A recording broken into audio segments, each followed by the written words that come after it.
தமிழகம் எங்கும் Max gold cash for your gold. Max gold நீங்க தங்க மட்டும் இல்லைங்க, பிளாட்டினம், டைமண்ட், சில்வர், ரூபினி எதை வேணாலும் விற்கலாம். உங்களுக்கான பணம் ரொக்கமா கையிலயோ இல்லைன்னா பேங்க் அக்கௌண்ட்லயோ உடனடியாக செலுத்திடுவாங்க.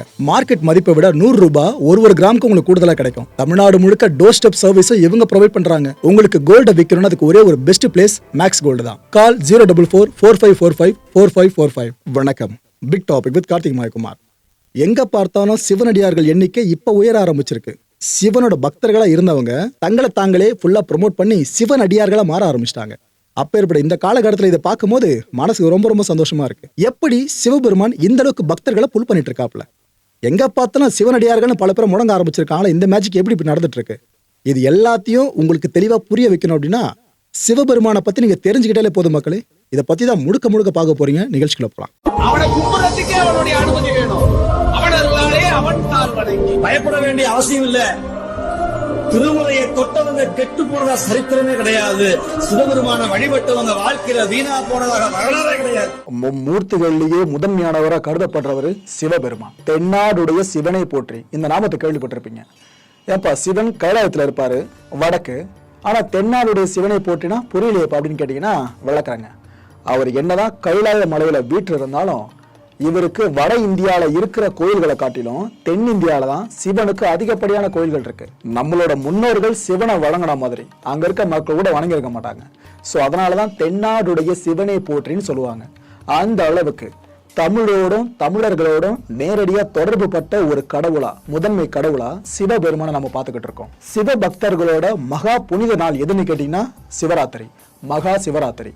அப்பேற்பட்ட இந்த சிவராத்திரி பிறந்ததற்கான காரணங்கள் எடுத்துக்கிட்டீங்கன்னா நிறைய போகுதுங்க, நிறைய போகுது. அதுல முக்கியமான 10 காரணங்களை மட்டும் நான் எடுத்து தொகுக்கிறேன். இதுல எது சரியானதா இருக்கும் அப்படின்றத சிவபக்தர்கள் நீங்க முடிவு பண்ணிக்கலாம். இதுல முதல் காரணம், அளவே இல்லாம ஈசன் அள்ளி கொடுக்கும் தினமா இந்த மகா சிவராத்திரியை குறிப்பிடுறாங்க ஆன்றோர்கள். இதுக்கு உதாரணமா அவங்க என்னென்னலாம் விஷயங்களை முன்னெடுத்துறாங்கன்னு பாத்தீங்கன்னா, மகாவிஷ்ணு சக்கர ஆயுதத்தை சிவபெருமான் கிட்ட இருந்து பெற்றது இந்த நாள்ல தான் சொல்றாங்க. பிரம்மன் படைப்பு தொழில ஆரம்பிச்சதும் இதே நாள்லயா.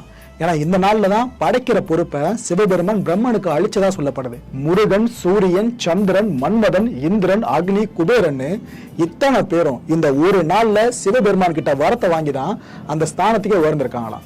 சோ இதனாலேயே இந்த மகா சிவராத்திரிய எல்லாருமே இந்த பெருசா பாக்குறதா அவங்க சொல்றாங்க. இது முதல் காரணம். ரெண்டாவது காரணம் பாத்தீங்கன்னா, தேவலோக அதிபதியான இந்திரன் இருக்கால, அப்பேற்பட்ட இந்திரன் அந்த பதவியை அலங்கரிச்சது இதே மகா சிவராத்திரி நாள்லயா. குபேரன் செல்வத்தின் அதிபதியா மாறினதும் இதே நாள்ல தான் சொல்றாங்க. இந்த 2 விஷயங்கள் நடக்க அடிப்படையா இருந்தவரே சிவபெருமான் தான். ஆலமர தடியில தட்சிணாமூர்த்தி யோக நிலையில அமர்ந்திருப்பார் பாத்தீங்களா, இந்த யோக நிலையை குறிக்கிறதும் இதே மகா சிவராத்திரியா தான். மூணாவது காரணம் என்னன்னா, இந்த குளிர்காலம் முடிஞ்சு வசந்த காலம் அண்ட் கோடை காலம் ஆரம்பிக்குது பாத்தீங்களா, இதோட தொடக்கமா தான் மகா சிவராத்திரி பிறந்ததா சொல்றாங்க. இருள் அறியாமை இது ரெண்டுமே நீங்குதாங்க. அதாவது குளிர்காலம் நீங்குதுல, இது மாதிரி இருள் அறியாமை நீங்கி ஞான உணர்வு அப்படின்ற கோடை காலமும் வசந்த காலமும் மனுஷங்க மத்தியில பெருசா வரும். இதுக்காக சிவபெருமான் அருள்வாரு. அதுக்கான ஆரம்ப புள்ளி நாள் தான் இந்த மகா சிவராத்திரின்னு சொல்றாங்க. நான்காவது காரணம், ஈசனோட 5 முகங்கள் இருக்குல்ல, இந்த 5 முகங்களோட சிறப்பை பறைசாற்றும் நாளாவும் இதே மகா சிவராத்திரி நாளை குறிப்பிடுறாங்க. ஈசான முகம், தத்புருஷ முகம், அகோர முகம், வாமதேவ முகம், சத்யோஜாத முகம்னு இது எல்லாமே சிவபெருமானோட 5 முகங்கள். இதுல ஒவ்வொரு முகத்துக்கும் பாத்தீங்கன்னா 5 வடிவங்கள் இருக்கு. அந்த 5 வடிவங்கள் என்னென்னன்றத முழுமையா பார்த்துட்டு வாங்க. ஈசான முகத்துல சோமாஸ்கந்தர், நடராசர், ரிஷபாரூடர், கல்யாண சுந்தரர், சந்திரசேகரர். தத்புருஷ முகத்துல பிட்சாடனர், காமாரி, காளாரி, சரந்தராரி, திரிபுராரி. அகோர முகத்துல கஜசம்ஹாரர், வீரபத்ரர், தட்சிணாமூர்த்தி, கிராதமூர்த்தி, நீலகண்டர். வாமதேவ முகத்துல கங்காதரர், சக்கரவர்தர், கஜாந்திகர், சண்டே சாணுக்கிரகர், ஏகபாதர். சத்யோஜாத முகத்துல லிங்கோத்பவர், சுகாசனர், உமா மகேசர், ஹரிஹரர், அர்த்தநாரி. பெற்ற தாய்தனை மகமறந்தாலும் பிள்ளையை பெறும் தாய் மறந்தாலும் உற்ற தேகத்தை உயிர் மறந்தாலும் உயிரை மேவிய உடல் மறந்தாலும் கற்ற நெஞ்சனைகள் மறந்தாலும் கண்கள் நின்று இமைக்க மறந்தாலும் நற்று வைத்தவர் உள்ளிருந்தோங்கும் நமச்சிவாயத்தை நான் மறவேனே. ஓ நமச்சிவாய. அஞ்சாவது காரணம், பஞ்சபூத தத்துவங்கள் இருக்குல்ல, இதை புரிந்து கொள்ளும் நாளாவும் இந்த மகா சிவராத்திரி இருக்கிறதா சொல்றாங்க. திருமூலர் பாடல்ல பாத்தீங்கன்னா ஒரு அர்த்தம் புதஞ்சிருக்கும். அது எத்தனை பேர் வரைக்கும் கண்டுபிடிச்சிருக்கீங்கன்னு தெரியல. அண்டத்தில் உள்ளதே பிண்டம், பிண்டத்தில் உள்ளதே அண்டம், அண்டமும் பிண்டமும் ஒன்றே அறிந்துதான் பார்க்கும்போது அப்படின்னு குறிப்பிட்டிருப்பாரு. ஒன்னும் இல்லைங்க, சிம்பிளா யோசிச்சு பாருங்க. பஞ்சபூத உதவி இல்லாம நம்மளால இயங்க முடியுமா? நம்ம உடம்பு முதல்ல இருக்குமா? சோ அண்டத்துல இருக்கிறதா பிண்டம், பிண்டத்துல இருக்கிறதா அண்டம். இந்த விஷயத்த இவ்வளவு டீட்டெயிலா சொல்லியிருப்பாங்க. அதுவும் சிவபெருமான் பக்தர்கள் பாத்தீங்கன்னா பெரும்பாலும் இந்த திருநீரை பூசியிருப்பாங்க. அதுக்கான காரணம் என்னன்னு பாத்தீங்கன்னா, இந்த உலகத்துல எதுவுமே நிரந்தரம் கிடையாது, எல்லாம் மாயை, மாயம். ஆக்சுவலா நம்ம சேனலுக்கு அந்த பேரை வச்சோம் பாத்தீங்களா, அது காரணமே இதுதான். இந்த அடிப்படை தத்துவம் இருக்கு பாருங்க, இதை பேஸ் பண்ணி நம்ம சேனலுக்கு அந்த பேரை வச்சிருந்தோம். இந்த திருநீர் பூசுறதுக்கு காரணமும் அதுதான். இருக்கிற இந்த கொஞ்ச காலத்துல, ஏன்னா நாமளும் இந்த விபூதி தான் கடைசியில சாம்பலா தான் மாற போறோம். அது வரைக்கும் எல்லாருக்குமான வாழ்க்கையை வாழ்ந்துட்டு போவோம். போட்டி, பொறாம, அழுக்காறு எதுவும் இல்லாம வாழ்ந்துட்டு போவோம், கொடுத்துட்டு போவோம். இந்த ஒரு விஷயத்தை தான் ஆழமா சொல்றாங்க. இந்த பிரபஞ்சம் அப்படின்றது மத்தவங்களுக்காக ஒவ்வொரு உயிரை வாழுது பாத்தீங்களா, இதை குறிக்கிறது தான். சோ இந்த உன்னதமான விஷயத்தை புரிஞ்சுக்கிற அந்த பஞ்சபூத தத்துவம் இருக்குல்ல, இத உலக மக்களுக்கு சொல்ற நாளாவும் இதே மகா சிவராத்திரி இருக்கான். 6வது காரணம் என்னன்னா, சிவனடியார்கள் ஒரு விஷயத்த ஆழமான வாக்கா முன் வச்சுட்டு போயிருக்காங்க. அதாவது கர்ம விடைகள் இருக்குல்ல, அது எல்லா விதமான விடைகளையும் ஒரே நாள்ல முழுமையா கரைக்கிற நாளா இந்த மகா சிவராத்திரி திகழ்றதா சொல்றாங்க. எவ்வளவு பாவங்கள் முன் ஜென்மங்கள்ல பண்ணியிருந்தாலும் ஒரே நாள்ல அதை கரைக்க முடியும்னு சிவனடிகள் அவ்வளவு ஆழமா சொல்லியிருக்காங்க. அதுவும் குறிப்பிட்டு சொல்லணும்னா, தொடர்ந்து 12 சிவராத்திரிகள் இந்த திருவண்ணாமலையில கிரிவலம் போறோம் அப்படின்னா நமக்கான பயன்கள் அந்த அளவுக்கு இருக்குமா. கர்ம வினைகள் எல்லாமே தீர்க்கப்படுறது மட்டும் இல்லாம பலன்களும் ஏகோபித்த அளவு கிடைக்கும்னு அவ்வளவு தீர்க்கமா சொல்றாங்க. 7வது காரணம், சிவனடியார நெருங்கிறதுக்கு யம தூதர்களை அஞ்சுவார்கள் அப்படின்னு சிவபுராணத்திலே சொல்லப்பட்டிருக்கு. அப்பேற்பட்ட இந்த விஷயத்த சிவ பக்தர்களுக்கு ரொம்ப பெரிய அளவுக்கு ஆணித்தரமா சொல்ற நாளாவும் இதே மகா சிவராத்திரி இருக்கிறதா சொல்றாங்க. உங்களுக்கு டவுட் வரலாம், யாருப்பா சிறந்த சிவபக்தர்னு சொல்லிட்டு. ஒன்னும் இல்லைங்க, மற்ற உயிர்களை நேசிச்சு தன்னோட உயிரா நேசிச்சு அந்த உயிரும் செழிப்பா இருக்கணும்னு சொல்லிட்டு உங்களால முடிஞ்ச தான தர்மங்களை பண்றீங்க பாத்தீங்களா, இவங்க எல்லாருமே சிறந்த சிவபக்தர்களா இருப்பாங்க. ஏன்னா சிவனை பொறுத்த வரைக்கும் நீ எந்த அளவுக்கு மத்தவங்களுக்கு கொடுக்குறியோ நான் அந்த அளவுக்கு உன்கிட்ட வருவேன்னு அவர் ஒரு வாட்டி நம்மளுக்கு சமிகை கொடுத்துக்கிட்டே இருப்பாரு. மற்ற கடவுள்களை வணங்குறதா இருந்தா நீங்க யோசிக்கணும், ஆனா இவரை வணங்குறதா இருந்தா அவர் யோசிப்பாரு, எந்த பக்தனை தான் கிட்ட எடுக்கிறது, யாரை புறந்தள்ளுறதுன்னு. அப்பேற்பட்ட மகத்துவம் இருக்கிற ஒரே ஒரு கடவுள் சிவபெருமான் மட்டும்தான். சோ மத்தவங்களுக்கு தானம் தர்மம் பண்ற விஷயம் இருக்குல்ல, இந்த மகத்துவத்தை எல்லார் மனசுலயும் ஆணித்தரமா சொல்ற நாளாவும் இதே மகா சிவராத்திரி இருந்துகிட்டு இருக்கு. நீங்களே சிறந்த சிவபக்தன் ஆகணும் அப்படின்னா மத்தவங்க உதவி பண்ணுங்க, அது ஒண்ணு போதும். 8வது காரணம், சிவன் சக்தியோட கூடலே சிவராத்திரின்னு சொல்லப்படுதுங்க. இந்த மகா இரவுல தூங்காம வழிபடுறது இப்ப இருக்க பழக்கமா எல்லாருமே ஃபாலோ பண்ணிக்கிட்டு இருக்காங்க. பல இரவு பூசை செய்வாங்க பாத்தீங்களா, அந்த பல இரவு பூசைகள் எல்லாமே இந்த ஒரு நாள் ராத்திரி பூசை இருக்கு பாருங்க, இதுக்கு சமமா மாறிடுமா. நீங்க இந்த ஒரு நாள் பூசை செய்றீங்க அப்படின்னா அந்த மகா சிவராத்திரி அன்னைக்கு அந்த இரவு நேரத்துல நீங்க இதுக்கு முன்னாடி என்னென்ன பூசைகள்லாம் பண்ணணும்னு நினைச்சிட்டு இருந்தீங்களோ எல்லாமே உள்ள வந்துருமாங்க. அந்த அளவுக்கு மகத்துவம் வாய்ந்த ஒரு நாள் தான் இந்த மகா சிவராத்திரி. 9வது காரணம், நீலகண்டன்ற பெயர் சிவபெருமானுக்கு ஏன் வந்துச்சுன்ற கதை உங்களுக்கு தெரிஞ்சிருக்க நம்புறேன். சிம்பிளா சொல்லிடுறாரு, ஆழ்கடல தேவர்களும் அசுரர்களும் கடையிறாங்க. அந்த நேரத்துல ஆழகால விஷம் வெளிப்பட ஆரம்பிக்குது. இந்த ஆழகால விஷத்தை தன்னோட கண்டத்துல தாங்குறாரு ஈசன் அவர்கள். சோ மக்களை காக்க விஷத்தை தான் எடுத்துக்கிட்ட அந்த ஒரு நாள் இருக்குல்ல, இந்த நாள் தான் மகா சிவராத்திரி நாள்னு குறிப்பிடப்படுது. இதுல 10வது காரணம்னு பாத்தீங்கன்னா லிங்கம் சார்ந்ததுதான். லிங்க வடிவுல சிவபெருமான் முறையா தோன்றின நாள் தான் மகா சிவராத்திரி அப்படின்னு சொல்றவங்களும் இருக்காங்க. விஷ்ணு, பிரம்மன் இந்த 2 மூர்த்திகளும் தான் முறையா லிங்க வழிபாடு மேற்கொண்டாங்களாம். அதுக்கப்புறம் தான் நாம இப்ப இருக்க லிங்க வழிபாடு பண்ணிக்கிட்டு இருக்கோம்ல, இது எல்லாமே வந்திருக்கு. இந்த மகா சிவராத்திரி நாள் அப்ப யார் என்ன வரம் கேட்டு சிவபெருமான மனமுருகி வேண்டுனாலும் அவங்களுக்கு அது கிடைக்கும்ன்றது ஐதீகமாங்க. அதனாலதான் இந்த லிங்கத்தை முறையா வழிபட்டவங்களா இந்த 2 மூர்த்திகளை சொல்றாங்க. தமிழ் சங்க இலக்கியங்களில் சிவன் என்ற சொல் எந்த இடத்திலும் பார்க்க முடியவில்லை. ஆனால் சிவனின் இயல்பினை குறிக்கும் வகையில் ஆலமர் கடவுள், முக்கண்ணன் போன்ற பெயர்களில் காணப்படுகிறது. ஆனால் கிபி 6ஆம் நூற்றாண்டிற்கும் 9ஆம் நூற்றாண்டிற்கும் இடையே எழுதப்பட்ட தேவார பதிகங்களில் சிவன் என்ற சொல் பல்வேறு இடங்களில் இடம்பெற்றுள்ளது. தமிழகத்தில் பல்லவர் கால தொடக்க நிலையில் குடவரையில் சிவலிங்கங்கள் வைக்கப்படுவதில்லை. கருவறையின் உட்புற சுவர் பகுதியில் சோமாஸ்கந்தர் என்ற பெயரில் சிவன் பார்வதி இணைந்த சிலை தோற்றம் பெற தொடங்கியது. இருப்பினும் தொடர்ந்து வந்த காலத்தில் சிவன் அருவுருவானவன் என்ற கோட்பாட்டின் அடிப்படையில் உருவங்கள் வைத்து வழிபடும் மரபு மறைந்து லிங்கங்கள் சிவன் கோயில்களில் கருவறை சிலையாக அமைக்கப்பட்டன. எந்த நாட்டில் பூமியை தோண்டினாலும் கிடைப்பது சிவலிங்கம் மட்டுமே. மதங்கள் உருவாவதற்கு முன்பே சிவனை வழிபடும் பழக்கம் உள்ளதாக ஆராய்ச்சிகள் கூறுகின்றன. கிமு 2500 முதல் 1500 கால இடைவெளியில் நாகரிக வளர்ச்சி அடைந்திருந்த சிந்து சமவெளியில் பசுபதி என்ற பெயரில் சிவனின் உருவம் கிடைத்தது. இவரின் வழிபாடு பெரும்பாலும் லிங்க வழிபாடாக இருந்து வருகிறது. சிவலிங்கம். லிங்கம் எனும் சொல் சிவனின் அருவுருவ நிலையை, அதாவது சூட்சமம், வடிவம் இல்லாத நிலையை குறிப்பது. லிங் என்பது உயிர்களின் தோற்றத்தை குறிக்கும். கம் என்பது அவற்றின் ஒடுக்கத்தை குறிக்கும். உயிர்கள் தோன்றவும் ஒடுங்கவும் உரிய இடமாக சிவன்தான் என்பதை உணர்த்துவதே சிவலிங்கம். வாழ்நாளில் ஒட்டாத பொருளை ஒட்டி கொண்டு கவலைப்படுகிறோம். பொருளை உன்னோடு ஒட்டி கொள்ளாதே, விட்டுவிடு. எண்ணிப்பார், எண்ணில் எந்த பொருளும் ஒட்டுவதில்லை என்று சொல்லாமல் சொல்கிறது சிவலிங்கம். லிங்கத்தில் எதை அர்ப்பணித்தாலும் ஒட்டி கொள்ளாது. அபிஷேக தண்ணீர் தங்காது. அணிகலன்கள் அணிய இயலாது. வஸ்திரம் உடுத்த இயலாது. அங்க அடையாளங்கள் கூட தென்படாது. அவன் உருவமற்றவன் என்பதை உணர்த்தும். சிலைக்கு, அதாவது கல்லுக்கு தட்பவெப்பத்தின் தாக்கம் தெரியாது. அது உணராது. சுக துக்கங்கள் எதுவுமே இருக்காது. சொல்ல போனால் சுகமும் துக்கமும் அதற்கு ஒன்றுதான். பனிப்பொழிவு என்றாலும் சரி, வெயில் கொளுத்தினாலும் சரி, அது அசையாது. சுக துக்கங்களை சமமாகவே பார்க்கிறது. அதுதான் சிவலிங்கம். சித்தர் சிவவாக்கியர் எழுதின பாடல்களை படிச்சிருக்கீங்களா? சும்மா சொல்லக்கூடாதுங்க. அதாவது கம்போஸ் பண்ணிட்டு உள்ள நம்ம லிரிக்ஸை கொண்டு வரோம் பார்த்தீங்களா, அதெல்லாம் விட்டுருங்க. இந்த லிரிக்ஸை நீங்க எடுத்து இதை டியூன் பண்ணீங்கன்னா டியூன் அப்படி உட்கார உள்ள ஈஸியா அவ்வளோ சூப்பராக வார்த்தைகளை பிரயோகப்படுத்தியிருப்பாரு. இது மட்டுமா, ஒவ்வொரு வார்த்தையும் கொடுக்குற பொருள் இருக்கு பாருங்க, சொல்லும் போது கூஸ்பம் போவாது. ஒரு சிவபக்தனா இருந்து இந்த பாடல் வரிகள் நீங்க கேட்டீங்க அப்படின்னா மெய் மறந்துடுவீங்க. அதை அப்படியே கற்பனை பண்ண ஆரம்பிச்சிருவீங்க. இப்படி இன்னும் எப்படி இருக்கும், இந்த பாடல் வரியில் வர மாதிரி இந்த மாதிரி மட்டும் நடந்திருந்தா எப்படி இருக்கும்னு நீங்களே ஃபுல்லா இமேஜின் பண்ண ஆரம்பிச்சிருவீங்க.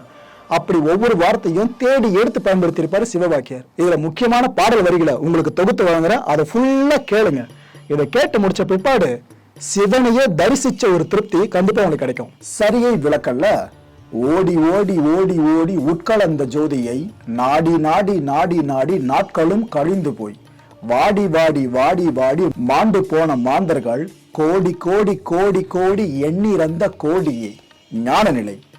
எண்ணிலே இருந்த ஒன்றை யான் அறிந்ததில்லையே, எண்ணிலே இருந்த ஒன்றை யான் அறிந்து கொண்ட பின் எண்ணிலே இருந்த ஒன்றையாவர் காண வல்லரோ, எண்ணிலே இருந்திருந்து யான் உணர்ந்து கொண்டனே. இதுவும் அது. நாணதேது நீயதேது நடுவு நின்றதேதடா, கோணதேது குருவதேது கூறிடும் கொலாமரே, ஆனதேது அழிவதேது அப்புறத்தில் அப்புறம், ஈனதேது ராம ராம ராம வென்ற நாமே. யோக நிலை. அஞ்செழுத்திலே பிறந்து அஞ்செழுத்திலே வளர்ந்து அஞ்செழுத்தை ஓதுகின்ற பஞ்சபூத பாவிகள் அஞ்செழுத்திலோர் எழுத்து அறிந்து கூற வள்ளிரேல் அஞ்சல் அஞ்சல் என்று நாதன் அம்பலத்தில் ஆடுமே. விராட் சுரூபம். இடது கண்கள் சந்திரன், வலது கண்கள் சூரியன், இடக்கை சங்கு சக்கரம், வழக்கி சூளமான் மழு, எடுத்த பாதம் நீன்முடி என் திசைக்கும் அப்புறம், உடல் கலந்து நின்ற மாயம் யாவர் காண வல்லரோ. தெய்வ சுரூபம். உருவமல்ல வெளியுமல்ல ஒன்றை மேவி நின்றதல்ல, மருதுமல்ல காதமல்ல மற்றதல்ல அற்றதல்ல, பெரியதல்ல சிறியதல்ல பேசுமாவி தானுமல்ல, அரியதாகி நின்ற நேர்மையாவர் காண வல்லரோ. தேக நிலைக்கூறல். மண் கலங்க விழுந்த போது வைத்து வைத்து அடுக்குவார், வெண்கலங்க விழுந்த போது வேணும் என்று பேணுவார், நம் கலங்க விழுந்த போது நாரும் என்று போடுவார், என் கலந்து நின்ற மாயமென்ன மாய மீசனே. அக்ஷர நிலை. ஆணவஞ்செழுத்திலே அண்டமும் அகண்டமும், ஆணவஞ்செழுத்திலே ஆதியான மூவரும், ஆணவஞ்செழுத்திலே அகாரமும் மகாரமும், ஆணவஞ்செழுத்திலே அடங்கலாவலுற்றதே. இதுவும் மதி.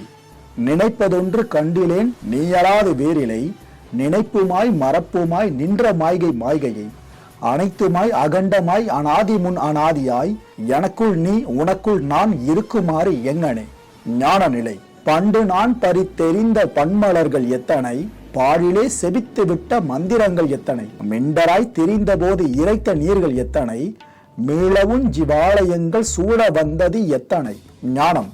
அம்பலத்தை அம்பு கொண்டு அசங்கென்றால் அசங்குமோ, கம்பமற்ற பார்க்கடல் கலங்கு என்றால் கலங்குமோ, இன்பமற்ற யோகியை இருளும் வந்து அணுகுமோ, செம்பொன்னம்பலத்துளே தெளிந்ததே சிவாயமே. அக்ஷர நிலை.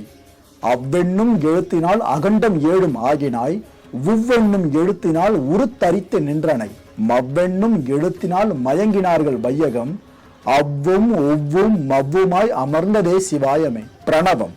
3 மண்டலத்திலும் முட்டி நின்ற தூணிலும் நான்ற பாம்பின் வாயினும் நவின்றெடுந்த அக்ஷரம், ஈன்ற தாயும் அப்பரும் எடுத்துரைத்த மந்திரம், தோன்றுமோர் எழுத்துக்களை சொல்ல வெங்குதில்லையே.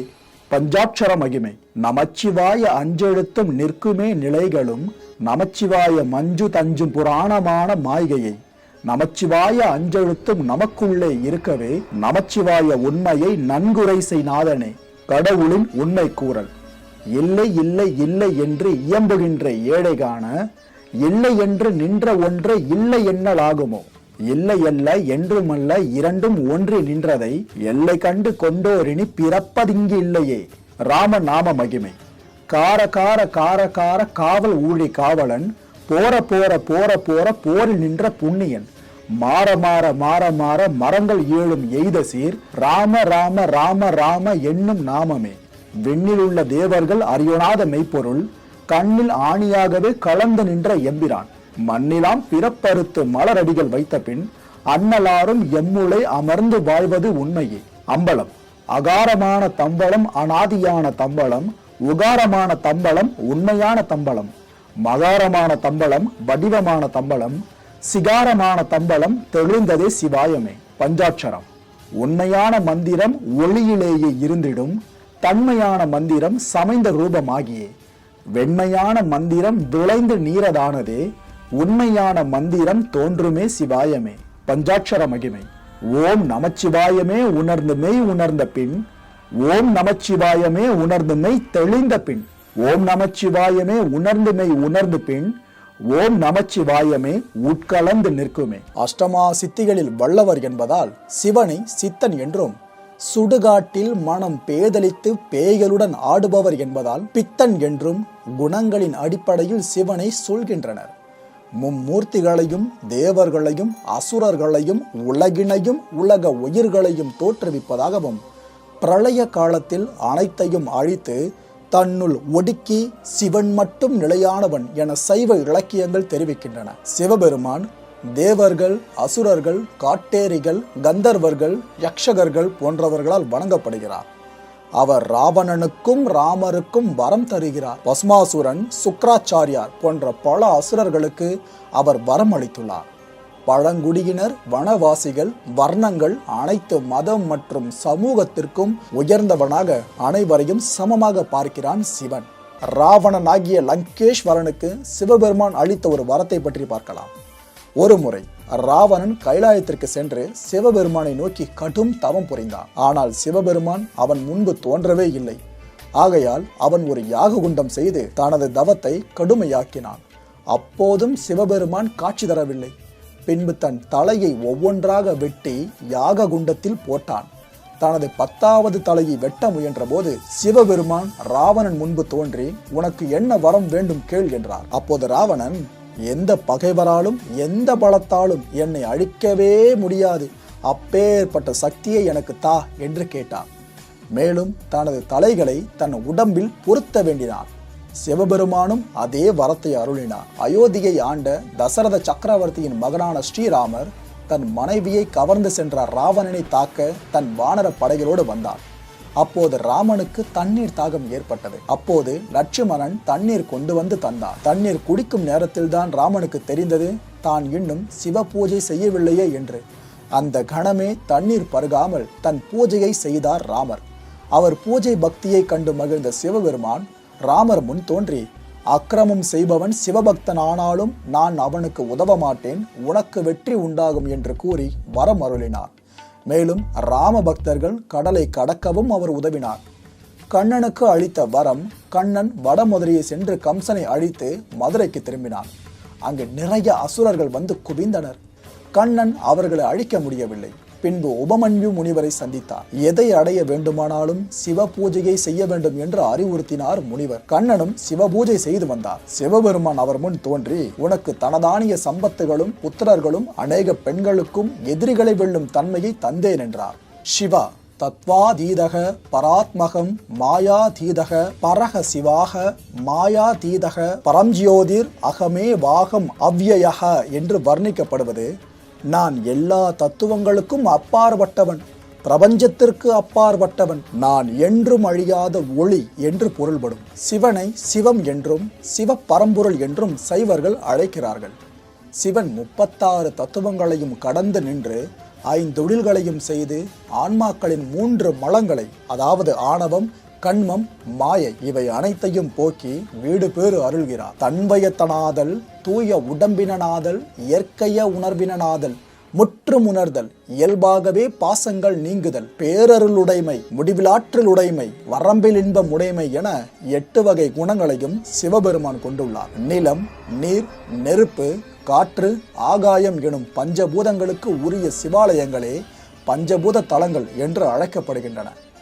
இந்த தலங்களில் மூலவராக உள்ள சிவலிங்கங்கள் பஞ்சபூதங்களின் பெயர்களாலேயே அழைக்கப்படுகின்றன. நாசா உலகின் வான்வெளி அறிவியலில் எவ்வளவோ சாதித்திருக்கிறது. அப்பேற்பட்ட நாசாவே கண்டு குழம்பும் அளவுக்கு ஒரு அதிசயம் இந்த 8 கோயில்களிலும் உள்ளது. இந்த மர்மம் பற்றி பலர் பலவிதமாக கருத்து தெரிவித்திருந்தாலும் இன்று வரை ஒரு தீர்வு என்பது இல்லாமலேயே இருக்கிறது.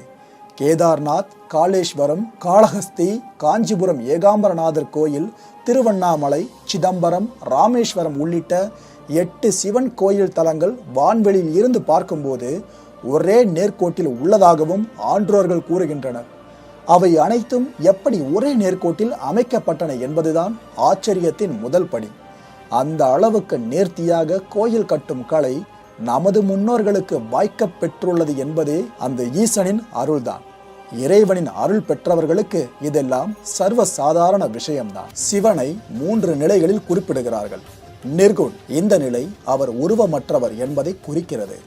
சகுணா, இந்த நிலை பிரபஞ்சமாக இருந்து அனைத்தையும் உருவாக்குபவர், ஆனால் அவருக்கு எந்த உருவமும் இல்லை என்பதை உணர்த்துகிறது. நிர்குண் சகுண், இந்த நிலை சிவனை சிவலிங்கமாக வழிபடுவது. பிரபஞ்சத்தின் வடிவமாகவும் அணுவுக்குள் இயக்கமாகவும் இருப்பவரான பரம்பொருளான சிவபெருமான் உலக ஜீவராசிகளை மட்டுமல்லாமல் தேவர்களையும் மற்ற தெய்வங்களையும் காத்து அருள் புரிகிறார். விநாயகர், பெருமாள், அம்பிகை, முருகன், பிரம்மன் தங்களுக்கு சோதனை நேர்ந்தபோது மூலப்பொருளான சிவனையே வழிபட்டு விமோச்சனம் பெற்றுள்ளனர். இந்து மதத்தில் பிரபஞ்சம் ஒவ்வொரு 260 கோடி ஆண்டுகளுக்கும் மீண்டும் மீண்டும் உருவாக்கப்படுமா.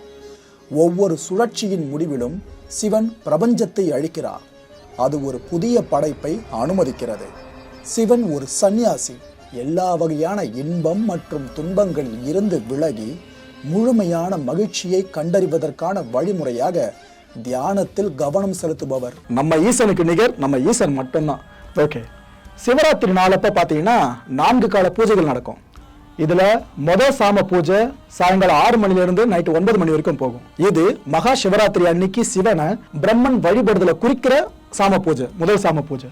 2ஆம் சாமம் பார்த்தீங்கன்னா நைட்டு 9 நள்ளிரவு 12 மணி வரைக்கும். இது விஷ்ணு சிவனை வழிபடுறதையும். 3ஆம் சாமம் 12 மணிலிருந்து அதிகாலை 3 மணி வரைக்கும். இது அம்பாள் சிவபெருமான வழிபடுறதையும். 4ஆம் சாமம் தான் கடைசி சாமம் இந்த மகா சிவராத்திரியில. இது பார்த்தீங்கன்னா அதிகாலை 3 மணிலிருந்து காலை 6 மணி வரைக்கும் இந்த 4ஆம் சாம பூஜை நடக்கும். இந்த பர்டிகுலர் பூஜை நேரத்துல தான் நாம எல்லாம் உள்ள வரும், இன்க்ளூடிங் தேவர்கள், முனிவர்கள், கடவுள்கள். அதாவது பிரம்மன், விஷ்ணு, அம்பாள் இவங்களை தாண்டி இருக்க மற்ற கடவுள்கள் இருக்காங்களா, அவங்க மற்ற ஜீவராசி மனுஷங்க எல்லாருமே இந்த சாம பூஜைக்குள்ள தான் வரும். ஸோ இதுக்காக தான் இந்த மகா சிவராத்திரி நாளில் பார்த்தீங்கன்னா கண்ணு முழிச்சிருப்பாங்க. இந்த எல்லா சாம பூஜைகளும் 4 சாம பூஜைகளையும் தாங்கள் இருக்கிற ஒரு பங்களிப்பை அவங்க இதுக்குள்ள கண் எடுத்து காட்டுவாங்க. என் ஈசன் சிவபெருமானை பற்றி சொல்ல சொல்ல சொல்லும் எனக்கும் அவன் அருள் கிட்டும், கேட்கும் உங்களுக்கும் அவனது அருள் பரிபூரணமாக கிட்டும். ஓம் நமச்சிவாய.